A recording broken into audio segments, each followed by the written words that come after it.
नमस्कार प्यारे बच्चों। अपने मोस्ट इम्पोर्टेंट गोल्डन क्वेश्चन चल रहे थे, तो आज से हमने वीडियोस भी क्लासेस स्टार्ट वापस दोबारा कर दी है।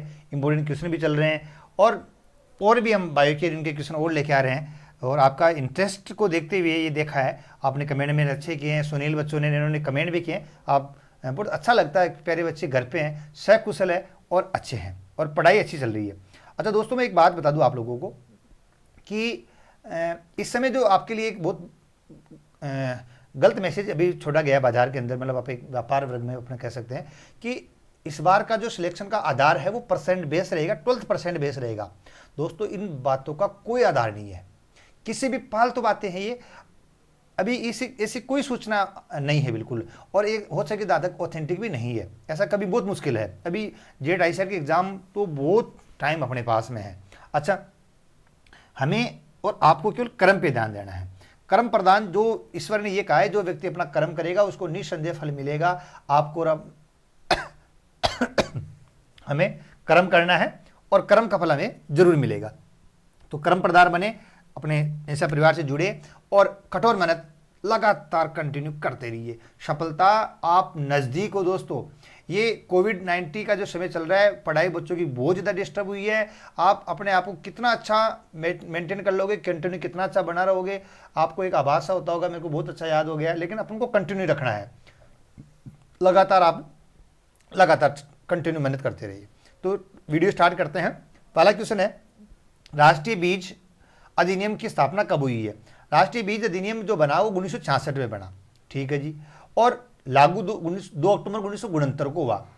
राष्ट्रीय बीज निगम की स्थापना सीड कॉर्पोरेशन 1963 में बना, ठीक है। सीड पॉलिसी 2001-2002 के आसपास बनी, और राजस्थान राज्य बीज निगम 1978 में बना। ये 4-5 सन है, इनको अच्छे प्रकार से याद रखनी है। सीड एक्ट 1966, सीड कॉर्पोरेशन 63, लागू सीड एक्ट 1969 में, सीड पॉलिसी 2001-2002 और राष्ट्रीय RSS Rajasthan state seed corporation 1978।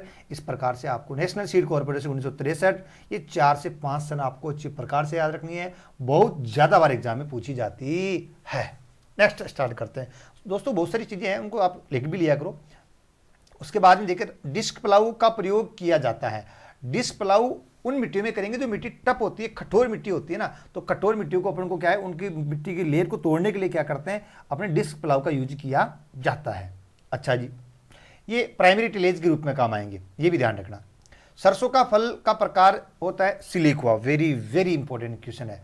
जो सरसों है, कुर्सेपेरी कुल है, उनका सबका फल का प्रकार क्या है, लगभग सिलिकुआ रखा जाता है। इंपॉर्टेंट क्वेश्चन है। पास फसल का उदाहरण है तोरैया।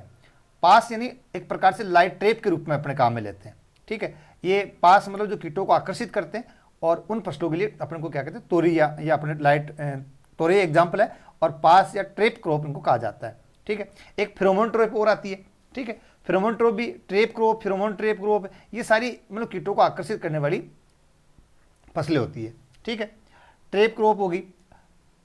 उसके बाद बात करें, लूनीश्री किसकी वैरायटी है? सुपर चावल की वैरायटी है। लूनीश्री की विशेषता है, लूनी सारी क्षेत्रों में भी इसकी खेती कर सकते हो।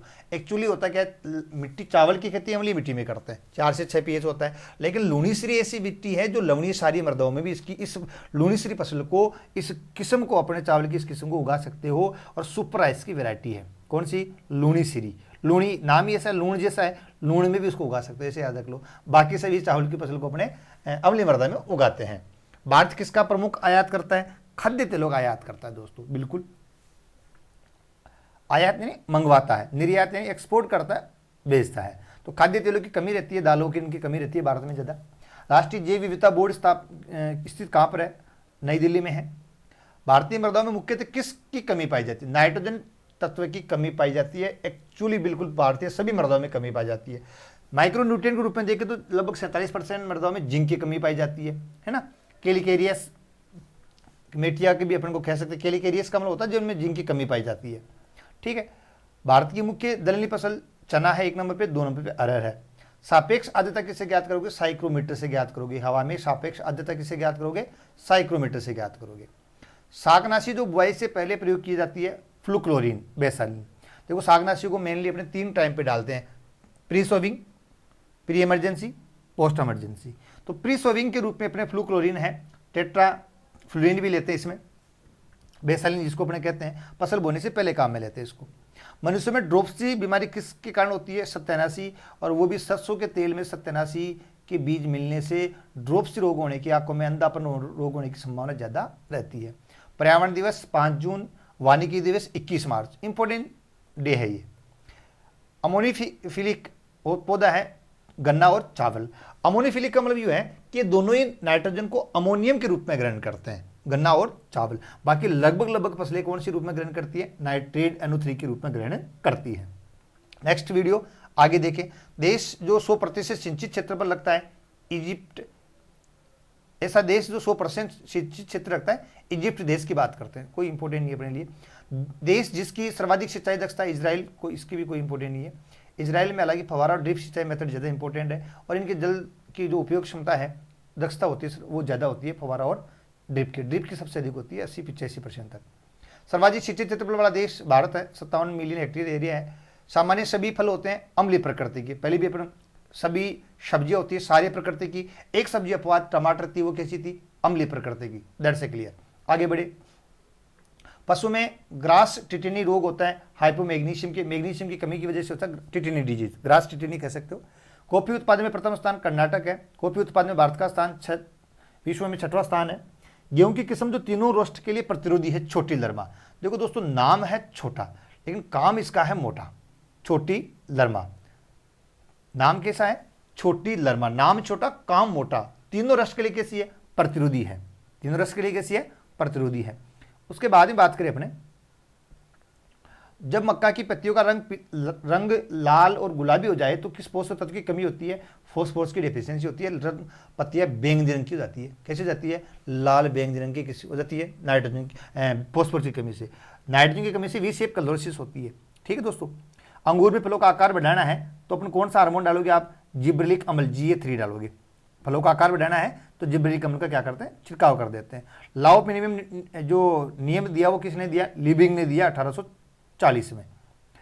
TNV ट्रेनिंग एंड विजिट प्रणाली डेनियल बेनोज ने 1970 में स्टार्ट किया। ठीक है। उसके बाद में बात करें, CRI किसने दिया? BL भारद्वाज ने दिया। CRI crown root initiation. CRI चावल की सबसे इंपॉर्टेंट, सबसे मुख्य क्रांतिक अवस्था होती है इरिगेशन की। चावल की 20-21 दिन पे आती है। फंक्शनल न्यूट्रिएंट थ्योरी किसने दी? निकोलसन ने दी 1963 में। और आवश्यक पोषक तत्व की किसने दी है? आर्नोन और स्काउट ने दी है। बेसिलस रेडिकोला अब राइजोबियम किसने दिया? बेंजेरिक, कोई इंपॉर्टेंट नहीं है। चावल में सिंचाई की क्रांतिक अवस्था बूटिंग अवस्था इंपॉर्टेंट है दोस्तों। चावल की अवस्था कौन सी होती है? बूटिंग स्टेज होती है। फुटान जो अवस्था होती है सबसे इंपॉर्टेंट अवस्था आती है इरिगेशन के लिए। चावल के श्वेत आंख व्हाइट आई डिजीज होती है फेरस की कमी से, इंपॉर्टेंट है। चावल में खेरा जिंक की कमी से, और व्हाइट आई आंख होती है फेरस की कमी से। चावल की ब्रोंजिंग रोग भी किसकी कमी से होती है? फेरस की डिफिशियंसी से होती है। खेरा आ गया, जिंक, अकोची डिजीज H2S की अधिकता की वजह से होती है, हाइड्रोजन सल्फाइड की वजह से। नोरिन 8, नोरिन 18 किसकी किस्म है? चावल की वैरायटी है दोस्तों। नोरिन ड्वार्फ वैरायटी है। ठीक है। उसके बाद शब्द सीरियल्स, अनाज किस भाषा का शब्द है? रोमन भाषा का शब्द होता है। सीरियल्स का एक्चुअली अर्थ क्या होता है? दानों की देवी से, यानी ऐसा अनाज जिसको देवता कहते हैं। आज हम कहते हैं तो हम भी देवता के रूप में ही है।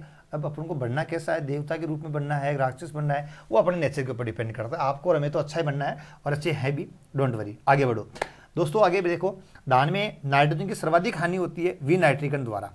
ठीक है। विनाइट्रिकन अधिकांश रूप से हो जाता है, इसलिए नाइट्रोजन की नुकसान हो जाता है। खेत में मिट्टी में नाइट्रोजन देने के बाद विनाइट्रिकन के रूप में नुकसान अधिक होता है।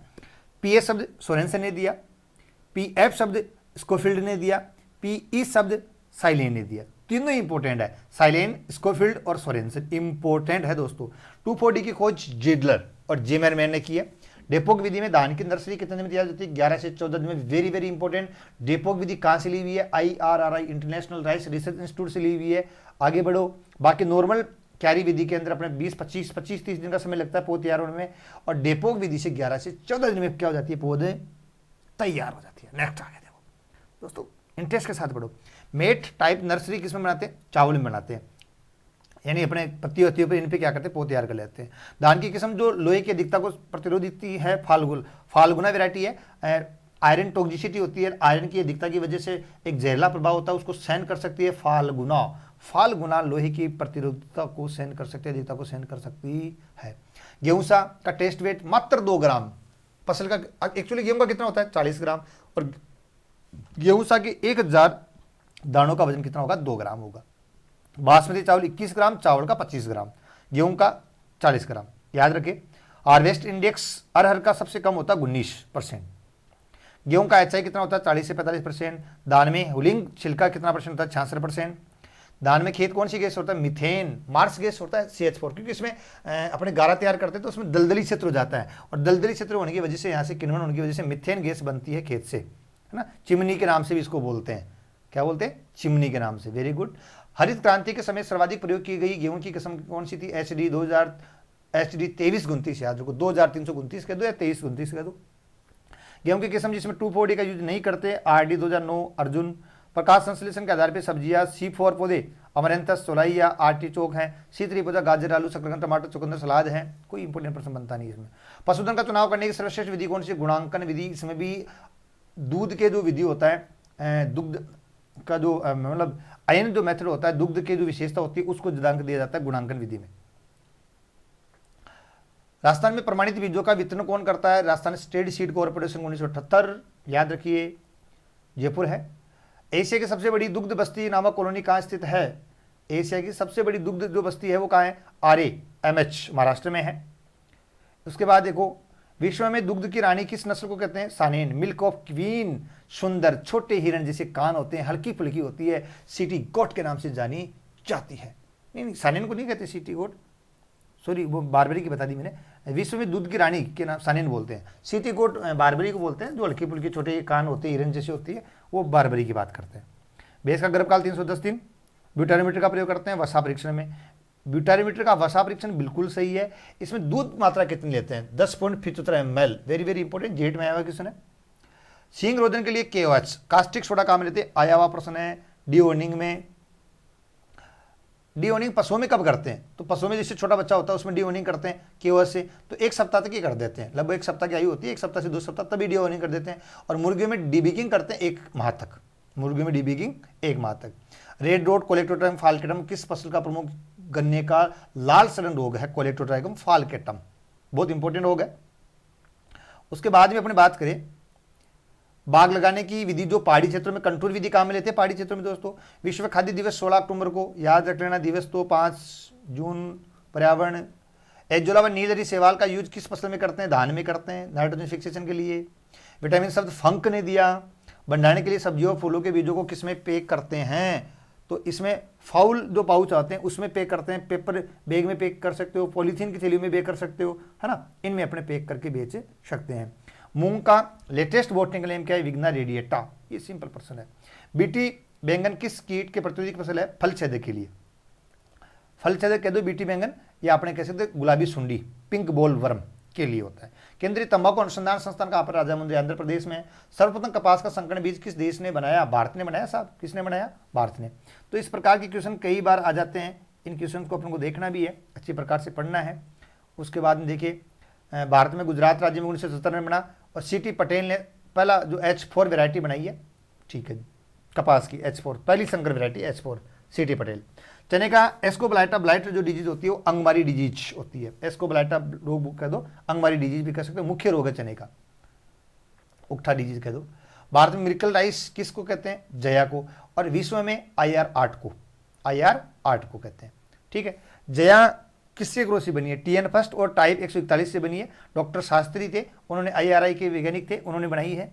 और IR8 बनी है डी जियोवुजिन, बोनिजीन और पेटा 1966 में IRRI में बना है ये, ठीक है, इंटरनेशनल राइस रिसर्च इंस्टीट्यूट में। IR8 सुपर चावल की किस्म लुनीश्री, अभी पहले भी आ चुकी है। राजस्थान में किसानों को सर्वाधिक बीज दिलाने वाली संस्था RSS seed, Rajasthan state seed corporation, Jaipur Durgapura इसका मुख्यालय है। कपास में रुई को बिनोले से अलग करना ओटाई कहते हैं। गिनिंग परसेंट लगभग 33% होती है, ये भी ध्यान रखना। गिनिंग परसेंट कितनी होती है कपास में? 33%। भारत में सर्वाधिक कपास की खेती महाराष्ट्र में। राष्ट्रीय किसान आयोग की स्थापना 2004 में। 11 मार्च को क्या होता है दोस्तों? जल संरक्षण दिवस। 21 मार्च को विश्व वानिकी दिवस। 22 मार्च को विश्व जल दिवस। 22 अप्रैल को क्या होता है? विश्व पृथ्वी दिवस। 5 जून विश्व पर्यावरण दिवस। 1 जुलाई राष्ट्रीय कृषि दिवस वन महोत्सव के रूप में मनाते हैं। 16 जुलाई गोल्डन जुबली आईसीआर की मनाते हैं, 16 अक्टूबर विश्व खाद्य दिवस, 16 सितंबर विश्व ओजोन दिवस और 23 दिसंबर राष्ट्रीय किसान आयोग चौधरी चरण सिंह की डेट ऑफ बर्थ के रूप में मनाते हैं। केले में अनुचित फिंगर फिट डिजीज होती है पोटेशियम की डेफिशिएंसी से। तो दोस्तों ये रहे अपने 100 से अधिक क्वेश्चन, इंपॉर्टेंट क्वेश्चन जो बहुत सारे एग्जाम्स में आए हुए हैं, इंपॉर्टेंट भी हैं, और हमने इसको सरसरी नज़र से एक बार याद भी कर लिया, देख भी लिया। आप 2-3 बार इन वीडियोज़ को देखो, ये सारे क्वेश्चन इंपॉर्टेंट क्वेश्चन है, और इनमें जो क्वेश्चन आपको नहीं पढ़े हुए नहीं लिखे हुए हैं उनको आप लिख लो। इंपॉर्टेंट क्वेश्चन में आपको रिविजन करवा रहा हूँ, अच्छे क्वेश्चन को इनको आपको अच्छी प्रकार से देखना है। और वीडियोज भी मैं स्टार्ट कर दिया है, सॉइल साइंस जो बहुत 12 से 15 क्वेश्चन का पोर्शन कवर करती है वो मैंने स्टार्ट किया सबसे पहले। और दोस्तों कमेंट्स बॉक्स में आप कैसे हो ज़रूर बताइए। Bye bye, thank you watching Nisha foundation and happy.